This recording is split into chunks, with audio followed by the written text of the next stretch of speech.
And we're live. Wow, that was fast, everybody. All of a sudden, you guys were, everyone was on.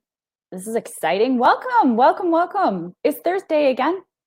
I don't know about you guys, but it's been this weird sort of thing for me this week. I've gone from, it was slow, and I feel like that's the end of summer. You know, we're wrapping up, getting ready to go back to school. And then all of a sudden it was like, and bam, it's Thursday. I don't know what happened. Welcome. Let us know where you're coming from. How's everybody doing? We're in that lovely back to school phase, like I'd mentioned. It is sunny. It's sunny, overcast a little bit here in Toronto, but fabulous weather. Welcome. If this is your first time, please, we're excited to have you. So don't be shy. Questions in the chat. Carmen is on there.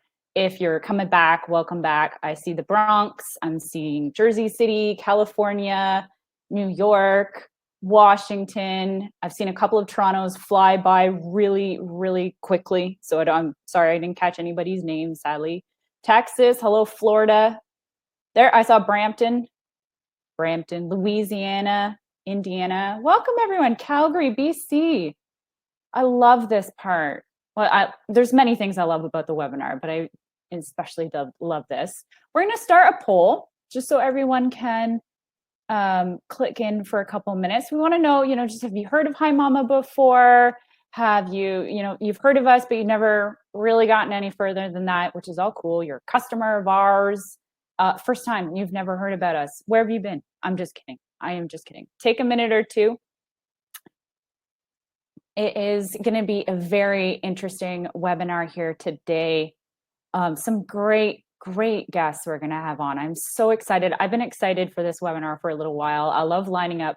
I get to know obviously in advance before it gets sent out with registration who's going to be on, and it's always exciting to be able to chat with these lovely people and have them on. So I'm excited to dive in with them in a little bit later here. It's going to be great. I'm going to give it a minute here more, and then we're going to end up on the poll. I'm seeing not too many of you have actually not heard about us. This is fantastic. Lots of you are customers. Welcome, Hi Mama family. And welcome, even if you're not Hi Mama family, it's all cool.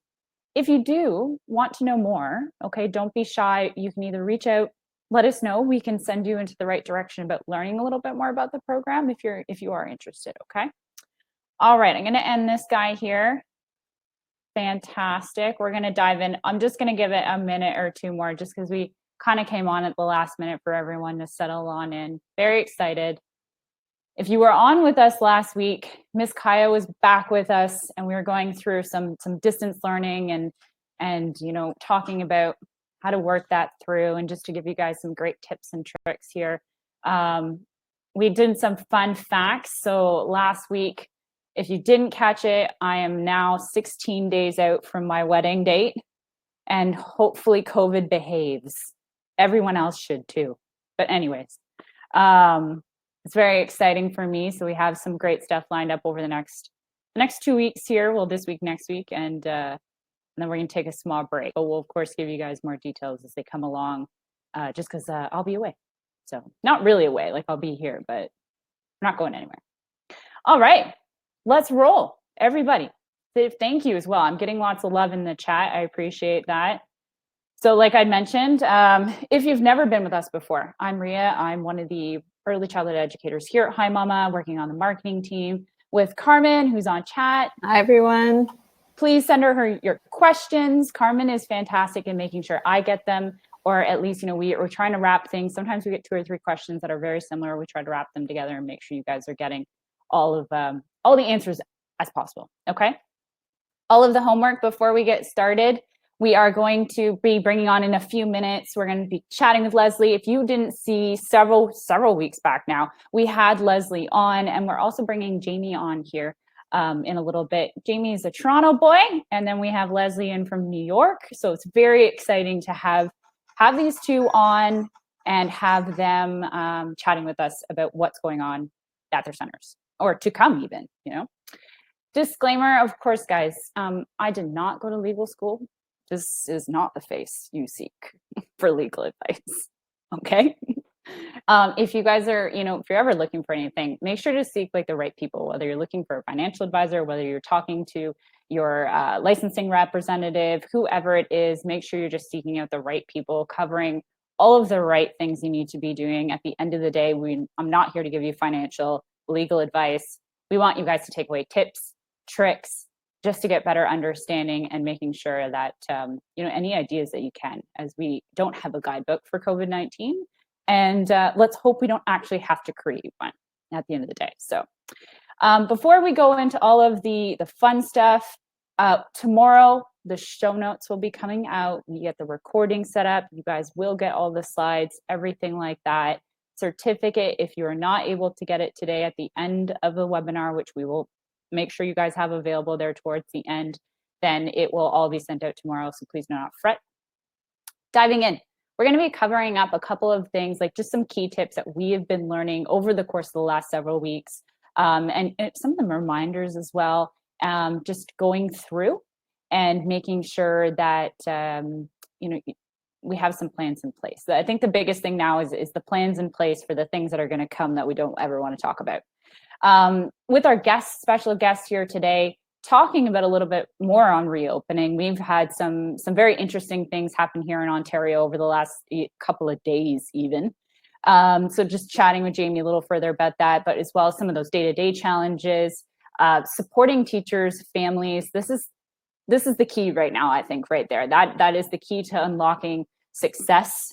And of course, touching a little bit of base on, if COVID does come down, it's going to probably, at the end of the day, folks, it will be your county's decision on so many different levels. So making sure you're working with your local health units, because I know that they will know best of what's happening in your local community. So making sure you're staying in touch with those. So let's not take a little bit too much time here. We want to jump in with our guests because I feel like we have lots to talk about with them today. But before we do, if you're looking for any activities, we wanted to make sure we had touched base last week with this, with Ms. Kai, I should say, about the Hi Mama activity database that's there. If you haven't seen this, I think Carmen's going to post the link up for you guys. I highly recommend take a look. We do have some social distancing activities that we've worked on. You can search by domain, by age, by theme, doing our best. There's new. It's Thursday, guys. I can't speak. There's new activities every week. So we're doing our best to make sure you guys have as much material possible out there for you. And as well, when it comes to actual materials, things that children can do at home or you can do in the classroom. So it's not, it's not unfriendly. It's very user-friendly. That way we do our best. Ms. Kai has been the one who's been, I want to say shout out to her. She's been the one who's really been pushing these out and getting them out to you guys. So if you haven't, please check it out. There's a link there in the little blue sticky box at the top of the chat for Ms. Carmen there. Lots of you guys have been asking about activities and ideas, and this is a great place to at least get started, if not get rolling. You can also send them on home to families as well.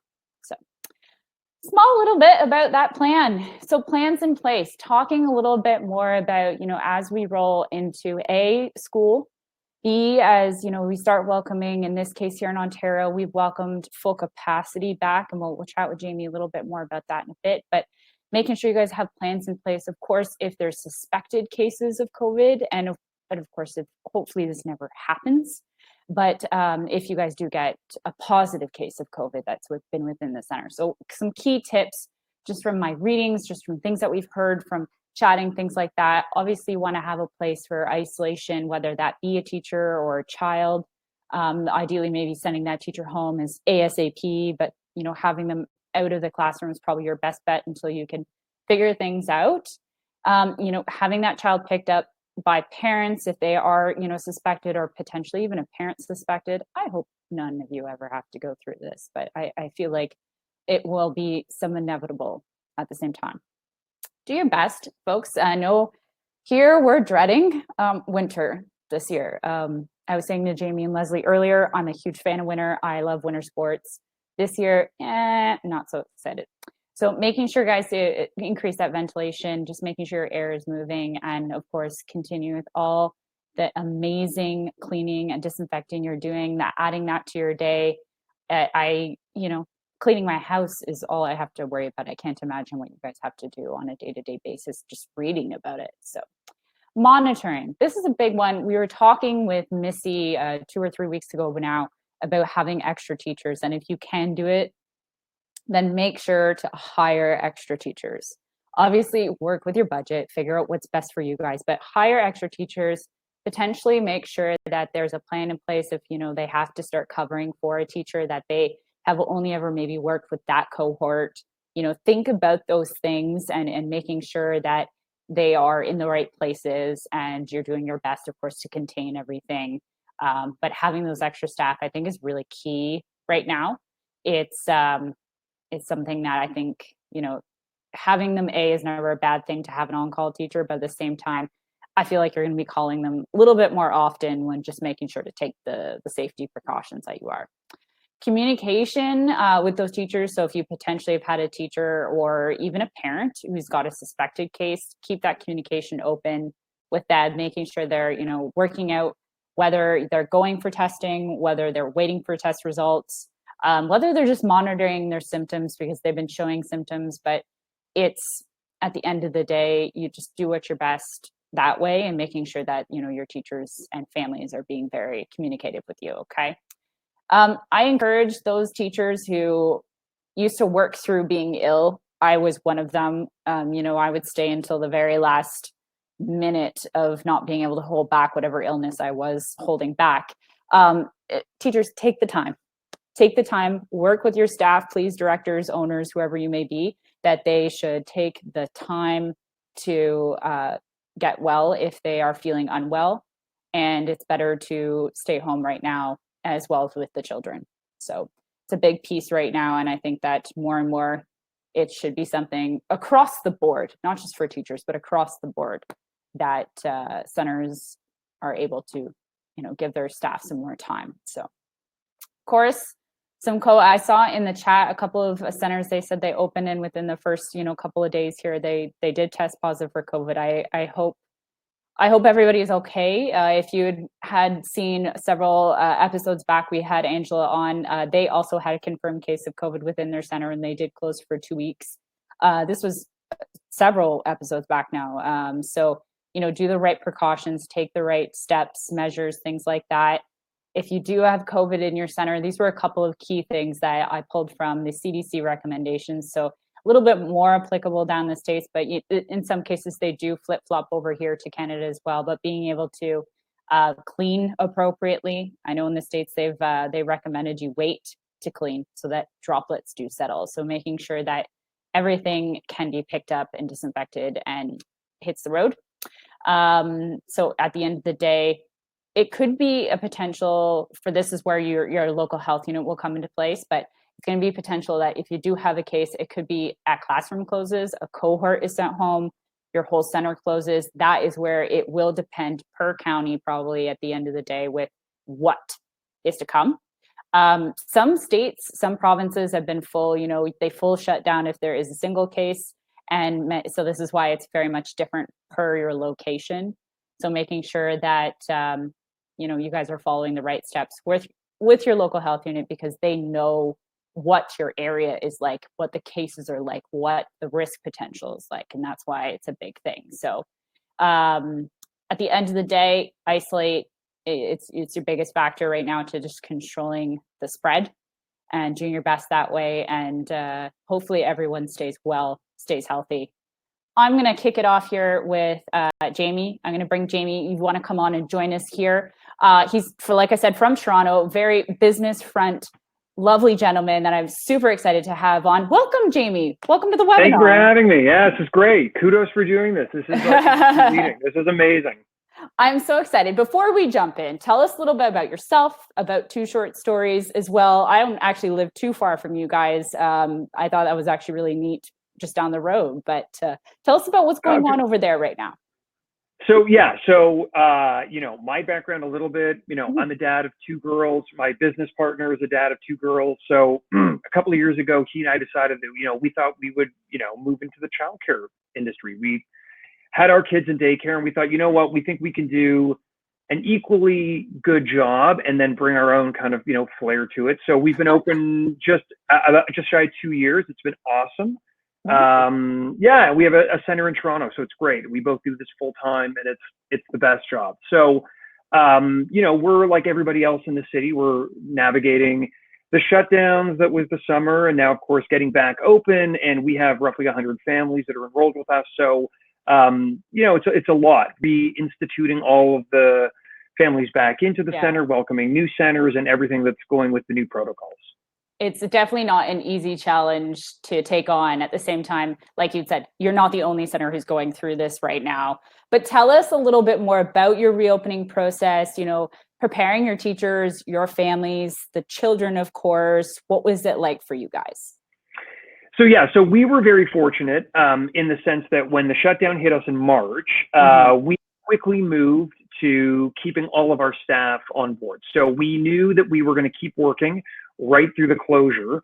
In retrospect, it was great. But what we did is we instituted like YouTube videos very quickly and daily curriculum Zoom channel. I know we're all zoomed out now, but at the time, we were like everybody else, right? We were Zooming. And it was great. It kept us in touch with our families on a day-to-day basis. We made sure that we were communicating via Hi Mama, which was an integral tool for us, weekly at minimum, often more than that. And it was also a chance for our parents to talk to us all the time. So phone calls, emails, hey guys, where are we? How's it going? So on and so forth. And we also use social media a lot. We suddenly became very big with our Instagram channel. It was an opportunity for us to just post us painting a classroom or getting toys ready, or this is what the new cleaning protocols will look like, or we've never done so much laundry in our lives, or anything that's going on. And then sharing that with parents and having complete and open transparency, right? We're sort of all in this together. Yep. And, it takes a village, right? So we're just one component of our family's dynamic, right? Like they've got their bubble that they're working within, and then we're an extension of that. And it's making sure that everybody feels comfortable and connected. And that's sort of how we approached it.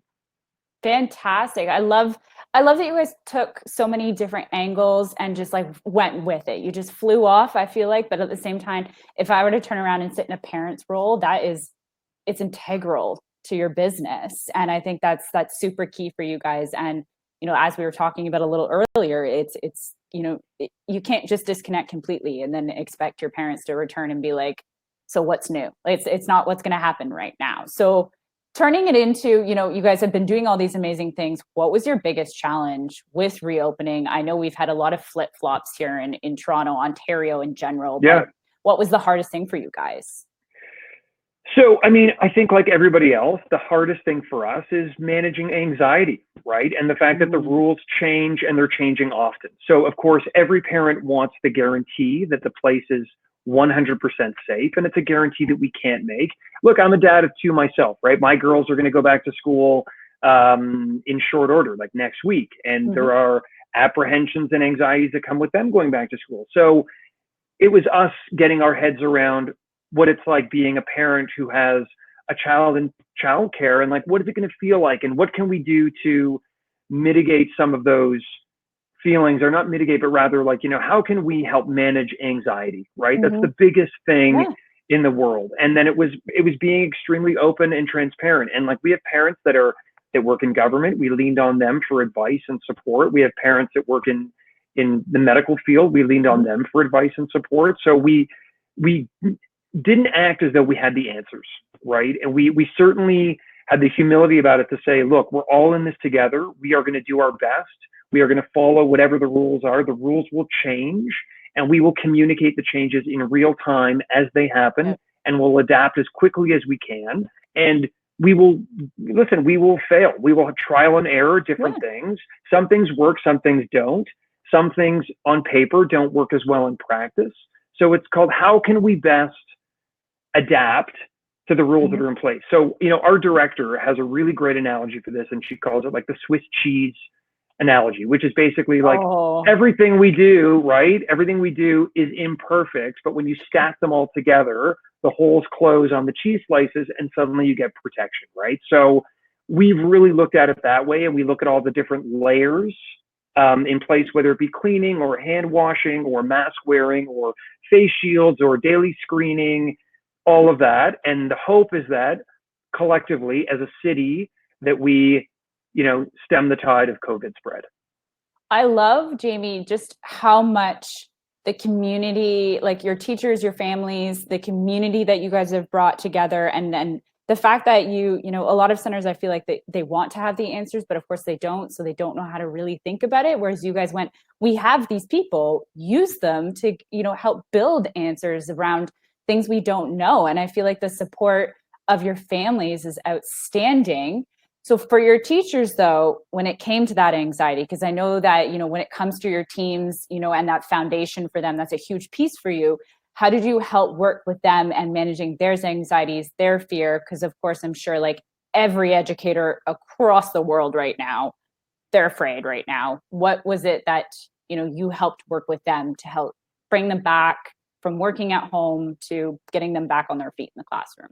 Sure, it's a great question. So we're, again, very lucky in the sense that when childcare centers in Toronto were allowed to reopen, we were one of the first to do so. And we did so intentionally, knowing that we would have very low enrollment. And we did that because we wanted to make sure that everybody could come back and feel the center and be back in the center far below capacity, right? That was very intentioned from our perspective. Just being back in the building and walking through classrooms and setting up your room and getting used to new protocols, all of these things in combination start to create familiarity and normality in the day. And you're like, okay, so you know what, I can do this. Like, this doesn't feel as bad as I thought it was going to feel. So in June, we were at sort of, less than 25% capacity. That increased for July, I would say closer to 50. It then increased again for August. And of course, now with September, we're getting very close to full capacity, but we've now been doing this for 11 weeks. So in fact, we reopened 11 weeks ago yesterday. So we've had 3 full months now of being back in operation, which has meant a really slow transition back for families and really for staff too. And we've really been very understanding of people's anxieties, and we talk about it and we communicate about it and we work through how people are feeling, and we take it all, it's all real, right? All of the anxiety is real. And to downplay it or dismiss it, or it's just an inappropriate response. So we've really tried to say, listen, guys, we know that we have these face shields. They're not exactly what we want. We're now going to find something that we think fits a little bit better, knowing we're still going to meet the protocols in place, but we do it as a collective. That is fantastic. Jamie, your teachers, they must love you guys over there, because at the end of the day, when it comes to having somebody behind them is as supportive as yourself, as your business partner, as your director, it means a lot to your families, as well as it means a ton to your teacher. Coming from a teacher to you, it's a huge piece. And I love that you take that time to invest into your team the way you did, as well as thought it through in the regards of you opened slowly and gradually, and clearly it was something very powerful, because it allowed for your teachers to really realize that, okay, I can work through this as well. So that is huge. For your parents, though, flipping the coin, what was their feedback about returning? I know you said you're not quite at full capacity yet, and I'm sure you're not rushing to get there. What's their feedback been like?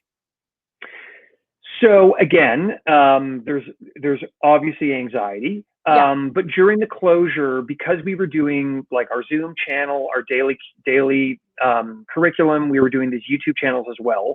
And to our parents' credit, and they're amazing, they were financially supporting us voluntarily, and we were turning all of those funds over to our staff to help, with wage decreases during the closure, right? So there was a real investment in maintaining our team of staff and making sure that everybody was, getting through this together. And again, tons of communication with the families. So, we would send video and show them what the center would look like. And we were very clear on what the new protocols were going to be. And we invited phone conversations. It was lots of phone calls, lots of email. We said to parents, look, here's our cell numbers. Let's talk about it. I don't know the answers. I'll tell you everything I can tell you. If you're not ready to come back, that's totally fine. We'll wait until you're ready, right? And we still have families that are back but not back, where they're back on paper, but they're not back in the center yet. And again, that's fine. They want to see how the first couple of weeks of September go, and we're fine with letting that happen, right? So again, it's us using Hi Mama a lot to share video, to share photos, right? To let them know that, and it's the best thing, the most amazing thing to me is the kids, right? Like they don't care about all the PPE. They just don't care. No. They're not wearing it. They move past it on day one. We were really nervous about parents and screening, where we have to say goodbye to parents at the front door. They're not into the center. We anticipated meltdowns on a day-to-day basis, and the kids have absolutely taken to it. Like it's amazing. They just march right in. They're like, "Bye, Mom. Bye, Dad." They're cool. They're groovy with it. So and we're like, okay, so look, they're great. They're feeling this, right? And we spend an inordinate amount of time outside, right? The weather's been great. Yeah. So we're in our play space. We're super blessed with 2,500 square feet of outdoor play space. So we're there all the time. And we've just moved curriculum outdoors as much as we can. That is absolutely amazing. And I love that you guys, you have that space. I can't wait to hear what your winter program sounds like, especially here in Toronto. With that, of course, there's the inevitable. I know for some people, they may not feel like a second wave is coming because they're potentially even still dealing with the first wave. But what is in place right now for you guys if a second wave does come? If we are, of course, if the government shuts us down, that will obviously be the plan. But do you guys have any special protocols or like things that you're thinking about for that second wave inevitably hitting us? Sure. So, I mean, from a curriculum perspective, we have already trialed, and I felt we're successful with our YouTube channel, and we moved to Zoom curriculum. Even for an infant room, we still move to Zoom curriculum. So, if we had a shutdown, we would, with, great confidence, move back into an online world with our families. And we would keep our staff exactly how we were doing it, and we would perfect what we were doing before, right? In terms of cleaning measures, obviously we are hyper cleaning on a day-to-day basis. We've already diminished our operating hours slightly to accommodate all of our new cleaning protocols. But again, I think there's a general feeling in Toronto specifically where we're all in this together. So parents are collectively very understanding of the moves that we're making, and they're supportive of the fact that we're doing this again as a community, right? So they're doing their part, we're doing our part. If a second wave happens, we will obviously follow direction of Toronto Public Health and the Ministry of Education. But if they shut us down completely, then we know what that feels like, and we will go through that together. And if we're partially open, then we will go through that together. And look, we're one team, and we'll just have to roll with how this comes. My hope is that, Toronto, I'm so proud of our city. We've done such a good job with PPE. Like really, we are really, pat on the back to everyone in Toronto who's taking this seriously, because we really are. And it feels like a second wave won't hit as hard as a first. I totally agree with you. I feel like as a city, even as a province, we've stepped up the game in so many different ways. But like you, I'm very proud of Toronto, hoping that they continue to behave. It's only 16 days to go. Like, I just need you guys to behave. Anyways, the end of the day for you guys, though, what will it look like? And of course, I know this does come down to a health unit thing. What will it look like if COVID does come down within the center, whether that be a child, a parent, whoever, staff, yourself? I hope not. But what would that look like for you guys? Of course, knowing this won't apply everywhere. So. Sure. And you know what? In complete honesty, like we've already had a number of staff who have voluntarily went to get tested because they just weren't feeling 100%. Wow. We've had a handful of families. We've had a handful of families that have gone to get tested because, so-and-so wasn't feeling so well. No one has had come back with a positive case. Wonderful. But it's a great opportunity for us to then look at each one of those dynamics and take it seriously as if, what if it was a positive case? So we immediately fly into protocol, right? We're reporting all of it to Toronto Public Health. We are doing our cohorting within our classrooms. We do not move staff between rooms unless it's necessary, so on and so forth. So if a positive case were to come down, obviously we would report it into the authorities as we are asked to do. And then from there, we follow our own internal directives. So that means cohorting classrooms. Everybody is now on an observation watch in terms of symptoms. Those that are comfortable and would like to get tested should go and do so. We would recommend without mandating. And we would just simply follow all of these guidelines with the hope that we are not in an outbreak territory. Yeah. But we keep on operating to the best of our ability, as safe as possible, right? Again, with the protocols we have in place, with our ability to isolate, we have a space for somebody who wasn't Perfect. feeling well, somebody that needs to be picked up. You know, we've increased some of the ventilation in the rooms. We're lucky that we can do that. Because of our play space, we're spending an inordinate amount of time outside, which is amazing. So again, the Swiss cheese analogy that Ashley I uses. love it. Yeah, it's great. It's So a great again, analogy. it's great. Yeah. Again, like the cheese itself is flawed, but all the, you know, slices stacked. So again, for us, if there was a positive case, we would obviously fly into hyper cleaning and then cohorting and then isolation for those that required. Staff that need, you know, time away, we absolutely support. If you're not feeling 100%, please don't come in. Yeah.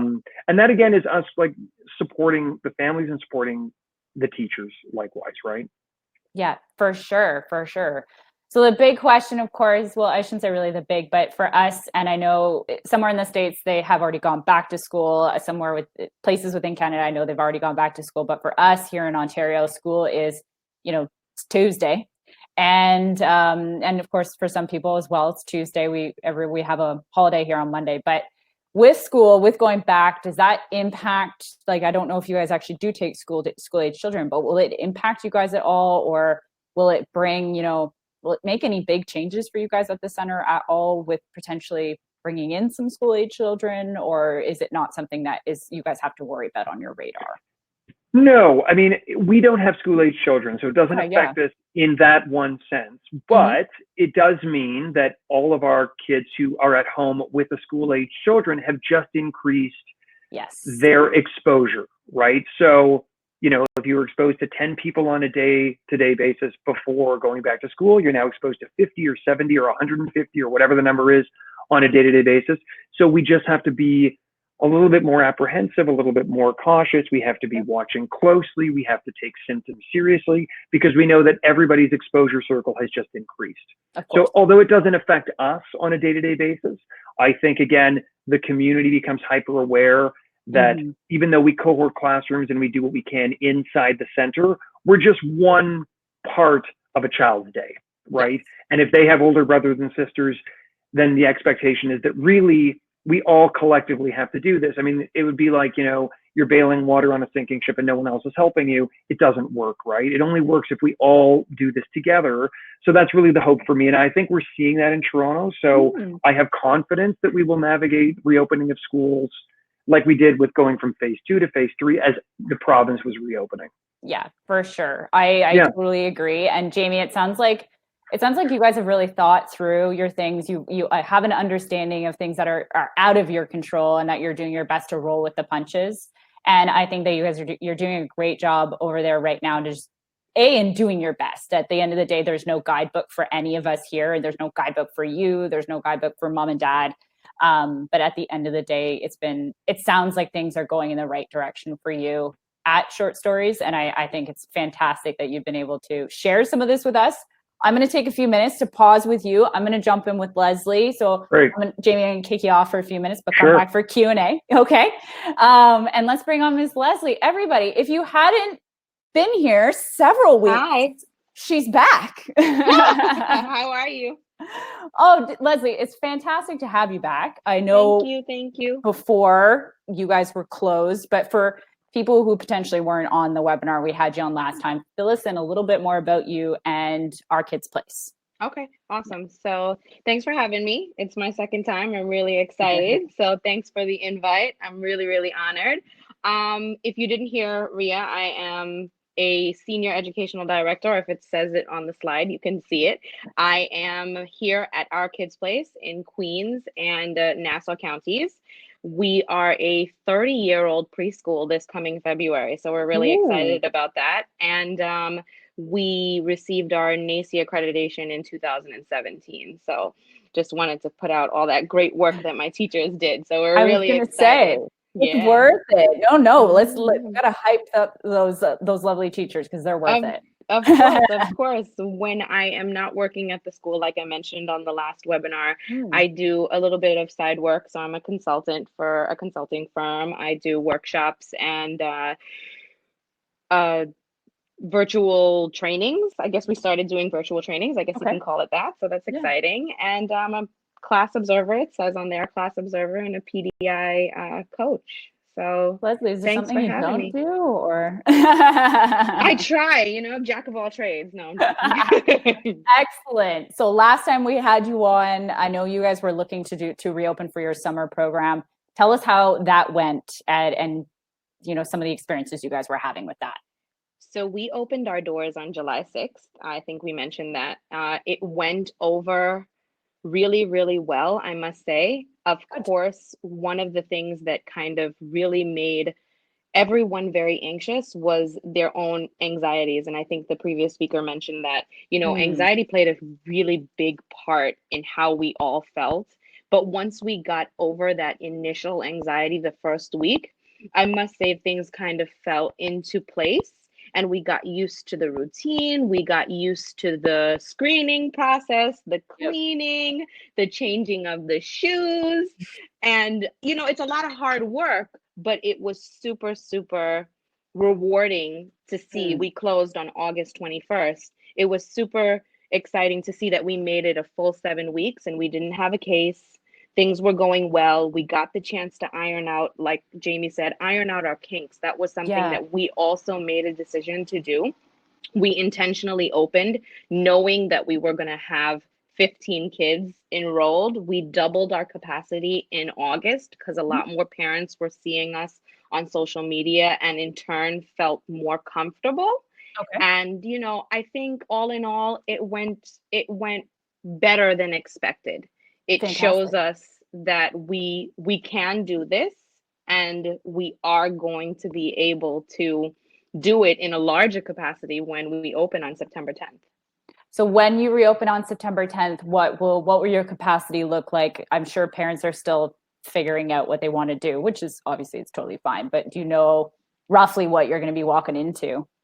So our capacity here in my Rosedale location is for 108 kids, and we are about, I want to say 80% full, if not 90%. It changes every day, but we do have a lot of kids that are deciding day to day. It does vary, like you mentioned. Sometimes parents feel comfortable one day and then Wednesday comes around in the middle of the week and they're like, you know what, Miss Leslie, I'm not sure I feel 100%. So I think all in all, we're looking at about 90% coming in. Of course, that number is going to be a lot different because we actually are required to do a smaller classroom size. Okay, yeah.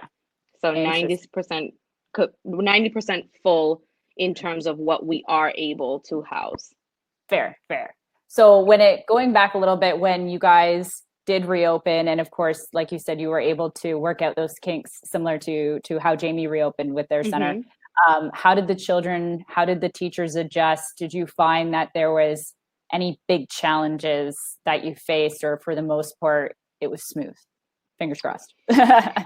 It was smooth. But if I'm really honest about our parents were phenomenal. They really did their due diligence. They did their homework. They came with their questions and they knew New York City did a really good job of educating our teachers and as well as our parents. So our parents really knew what they were getting themselves into, and they were very great and respectful about what's going to be the process and letting us kind of navigate that process and giving us the opportunity to go through it, make the mistakes. I'm definitely leaving with Jamie's cheese analogy. How great was that? I know. Definitely leaving with that, but it totally came together. Everything came together, and the parents as well as the teachers felt a lot more comfortable once we got into those routines and those schedules. That is awesome. I feel like similar to Jamie, but obviously not the same. I feel like your community of people, your families, your everything in one feels like it was a good support. And like you said, New York, I kept my eye on New York just because of course earlier it was not going very well for you guys at all. No, it wasn't.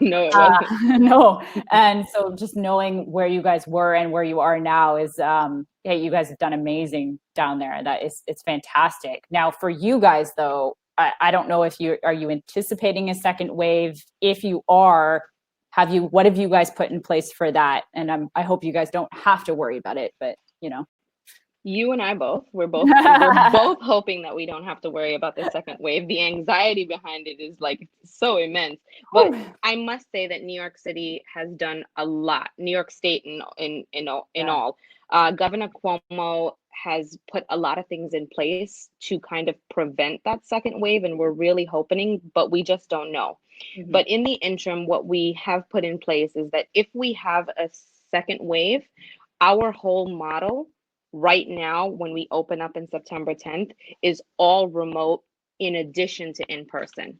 So I will be sending out my families the remote curriculum, even though they have opted to come into the facility. So in the event we have a second wave and we do have to close for a short period of time or a longer period of time, they already know how to navigate a remote learning platform. We chose an asynchronous model, which is pre-recorded videos and the actual curricula in like a hard copy. So the parents can follow it and they can, self-pace themselves, self-guide themselves, and we're here as teachers to support them if they need it. I think that was super, super important to just be able to seamlessly go into remote learning. And then in terms of keeping our doors open, we really want to be able to function as an essential site for a lot of our families that are considered essential workers. So we've been stocking up on PPE, cleaning supplies, so that just in case we get a second wave and we have to do like this heavy duty cleaning back to the way, I mean, we're still doing it anyway, but just in case it becomes sparse, we want to make sure that we are able to source it so we can keep our doors open as an essential site. That's fantastic. And it's as well very necessary. We do have to keep some people at work, whoever they may be, whatever you're doing. I think it's fantastic you guys are doing that. So when it comes to, and I hope this doesn't ever happen as well to you guys, if there is a COVID, whether it's suspected, positive, or whatever it may be, that someone sneezed, I don't know. Whatever happens, what do you guys have in place for, and same sort of situation? I know it's going to differ by state, by county, by wherever you are, but a similar style. What do you guys have in place for if someone has a suspected case, whoever it may be? This particular answer is kind of two-folded for us. So I'm going to start with one part, and then I'm going to jump back into the rest of it. So the first thing we want to do is we want to think about it if it's a child, right? So if it's a child, you mentioned already that we're going to isolate. We're going to put on the gown, we're going to put on the gloves, the N95 mask, and we're going to ask families to pick up within 1 hour. Once they pick up, then they can't come back into the building until they get a COVID test or the doctor has cleared them that they can come back into the building.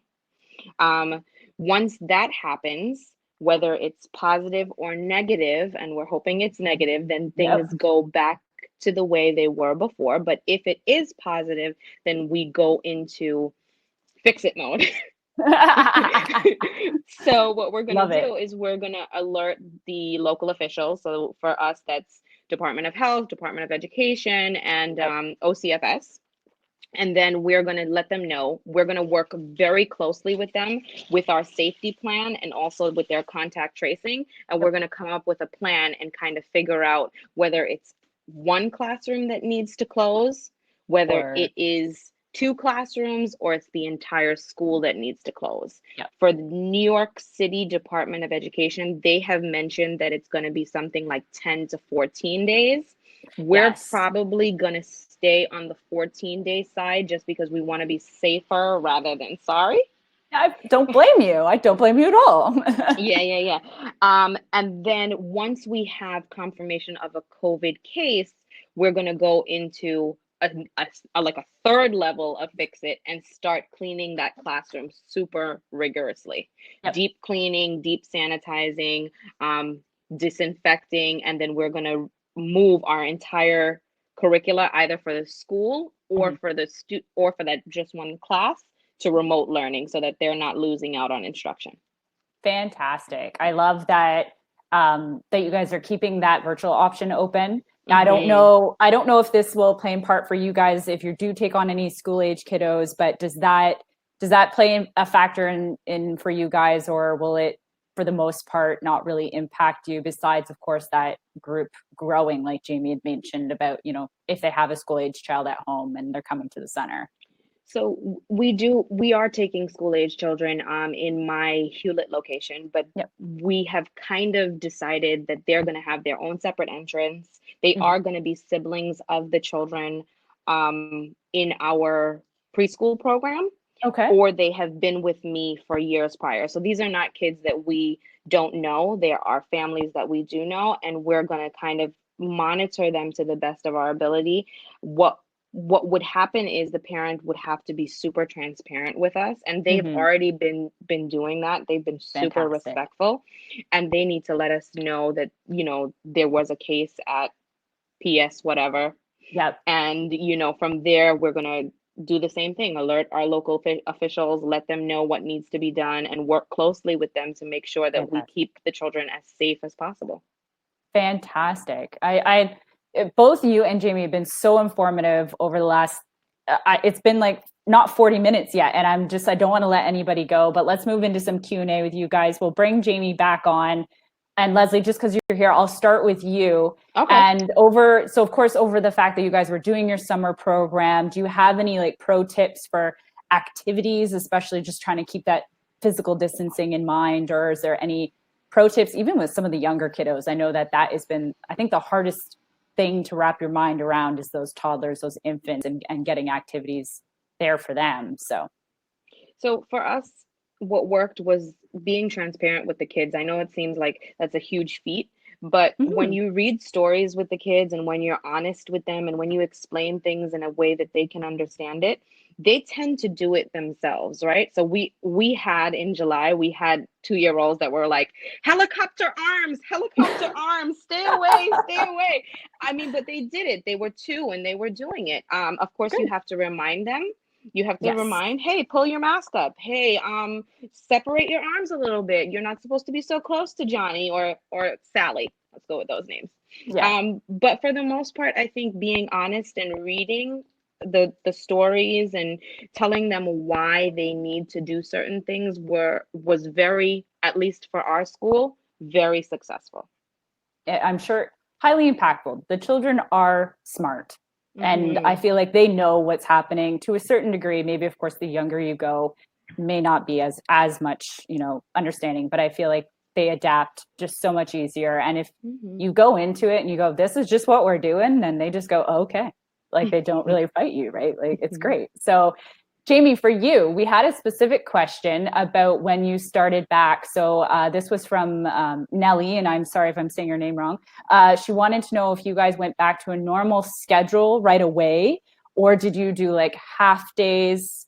Did you guys roll into it full force when you did reopen, or did you take those baby steps to open the doors fully? Yeah, so it's a great question. So we did open full days. Again, we opened with only a handful of families. Again, we reopened in June, so it was really, 10 or so families. And everybody was at their own I don't comfort know if level, everyone right? can hear, but I can't hear him. I can sorry. hear Jamie. Let's just make sure. Carmen, maybe just let us know if we can hear. But Jamie, I got you. Leslie, are you okay now? Yeah, you're all good. I can hear you Okay. fine. Okay, we'll keep going. Good. Jamie, keep going. Okay, No Sorry worries. to interrupt. No, not at all. So, it was just a matter of, we still went full days. We have our own in-house chef, so that was a big deal for us, that we don't have to have catering. So it limited third parties in the building. And really it was just getting everybody back into the swing of things and getting everybody comfortable. But parents, it was completely understandable if they want to come for a few hours or a half day or whatever. We made sure that we were as flexible on everything as we could be. And then we just adapted activities. So again, as Leslie said, like physical distancing activities, taking away certain kinds of toys, pulling up certain kinds of materials in the room, so on and so forth.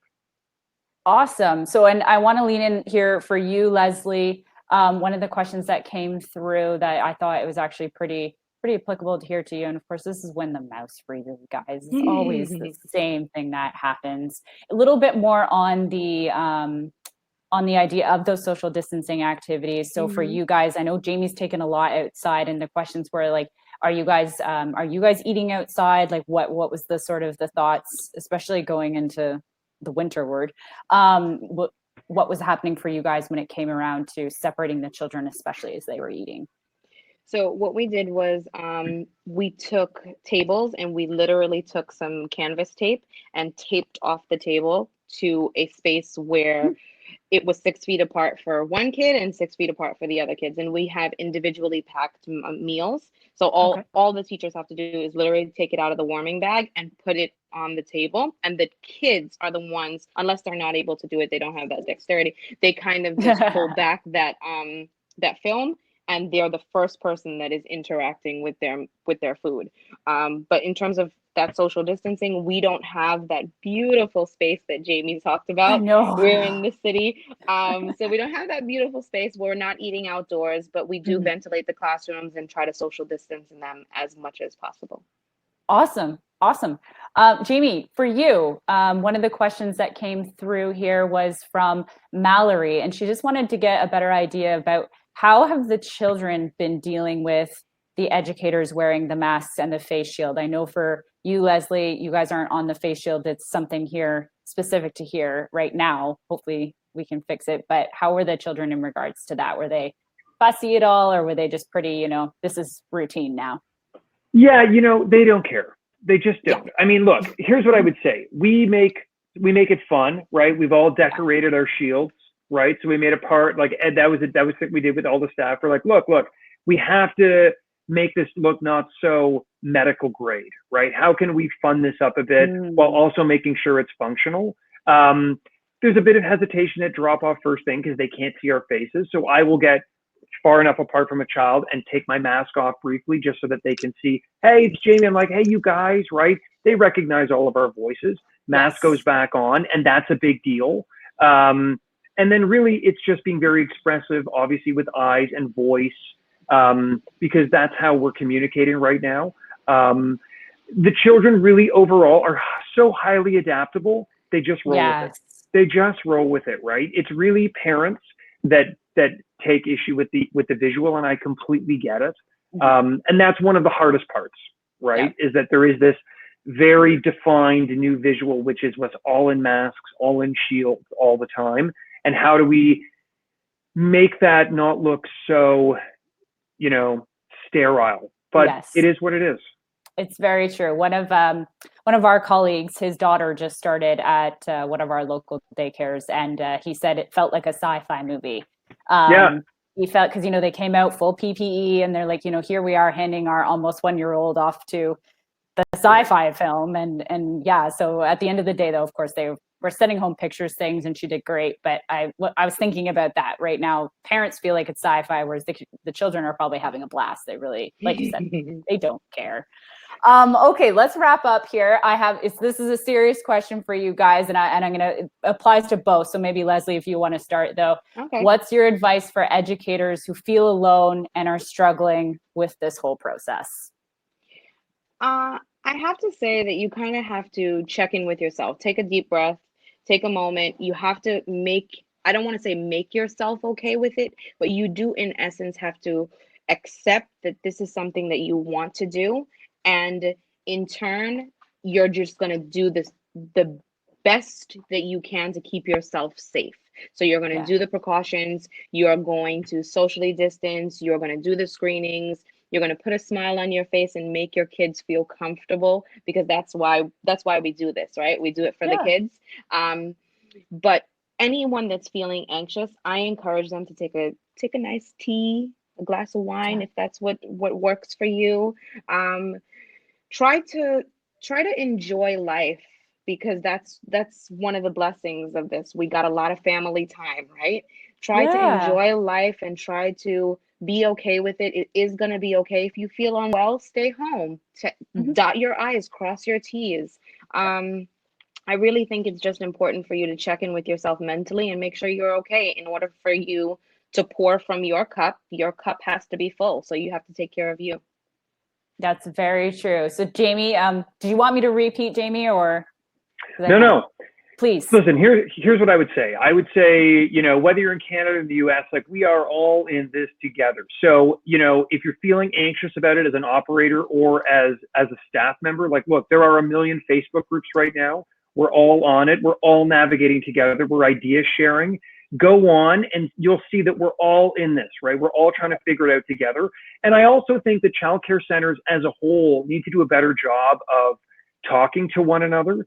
So, look, I'll throw it out there. I'm, Jamie at twoshortstories.ca. If you want to send me an email, like I'm happy to talk about this all day long. And I think that we're a big community and we should act that way and like bounce ideas off each other. Like, look, some of the things Leslie has brought up in this call, I'm like, oh, those are really good ideas. Like I would implement some of those things at Two Short Stories.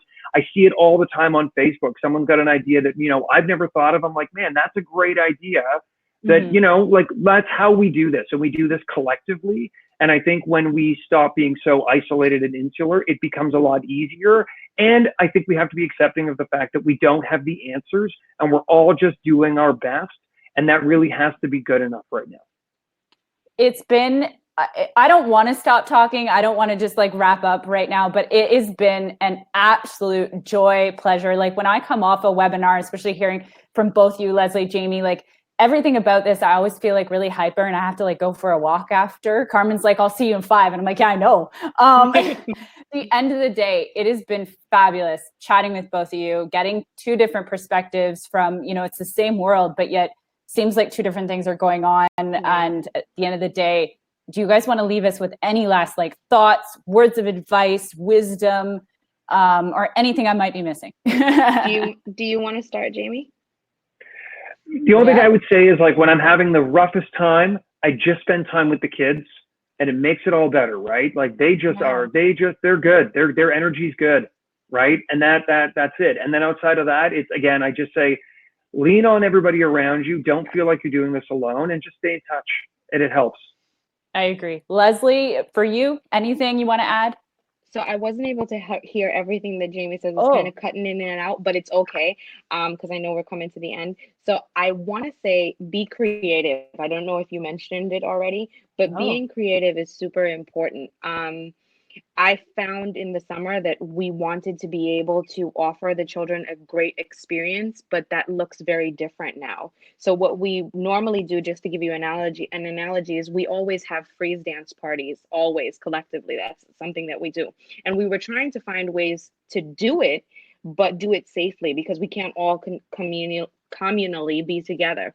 But we were able to go into our hallway and we have boxes in our hallway, our tiles. And we told the kids, stay in your box 6 feet away. And we were able to have this huge communal dance party. And the kids were so excited, but it was all because of the staff, because we were able to be creative and think outside of the box. So that would be my tip. Think outside of the box, make it work. It's been an absolute joy, pleasure having you both on. Jamie, for your first time with us. And thank you so much, Leslie, for coming back. Thank you. It's been an absolute amazing time having you both on. I want to do just 2 shout outs here. I think I had them. I just got to find them. Here we go. So just one. Lucinda's transparency and communication is so important. I feel like both of you echoed that in like several different ways today. And that's probably the most important, as well as like Jamie said, to, go be with the children. Both of you said that. Go be with the children. Have that fun time that we're there for them and we're there to support their learning and their development. And I think that's the biggest thing to happen today. If you're looking for the certificate, folks, in the file section on the chat, you will find the lovely certificate. You have to download it, pop in your name, pop in your center name. It's a PDF in there for you. If you don't get it today, it will be there tomorrow in the show notes. So don't fret. We've got them. Okay. It's not like we're not going to run out. Next week, what's coming up? We're talking a little bit more about leadership. So kind of tailing off of this week, September 10th. Where did the last 6 months go? I don't know. But I don't know if you guys feel the same way about this, but I don't know where the last 6 months have gone. So please be with us. Same time, same place, 2 p.m. Eastern Standard Time. And we'll be bringing on a couple of people who've actually been with us before as well. We'll just bring them back and getting some pieces from them. If you have not, please fill out our benchmark survey. So especially we're looking at you directors, owners, teachers as well can fill it out, but what this is a one of a kind report. We're the only ones, I believe, who do this in the education space. And we want to hear from you. We gather it up, we tally it up, and then we send it all out. So it's a beautiful piece to have. We also have the last couple of years sitting on our blog. So if you are looking for them, they're definitely there. You just got to kind of look a little bit harder, but we'll be able to, they're in the sticky note, I believe, as well for the benchmark survey. At the end of the day, please follow us on social media if you want to jump on there with Jamie as well. I'm sure you can find him. I love that you guys have the Instagram going. That's fantastic, but you can see us all there. Miss Kaya is on our social media like no tomorrow, and any questions, advice, anything, like she'll be there to take it in and echo for you guys there. So please, please, please. At the end of the day, once again, Jamie, thank you, thank you, thank you. Leslie, thank you, thank you, thank you. From everyone here at Hi Mama, Carmen as well. Here she is. Thanks so much, everyone. Please. And you guys were phenomenal. Thanks for taking the time, Leslie and Jamie. Thanks for having us. Such good Thank you. Thank you. Yeah. Everyone stay healthy, stay safe, stay happy. Here in Ontario, enjoy your long weekend. And we'll see you guys next Thursday. Thank you, everyone. Next Thursday, same time. Take same care. place. Bye. Bye.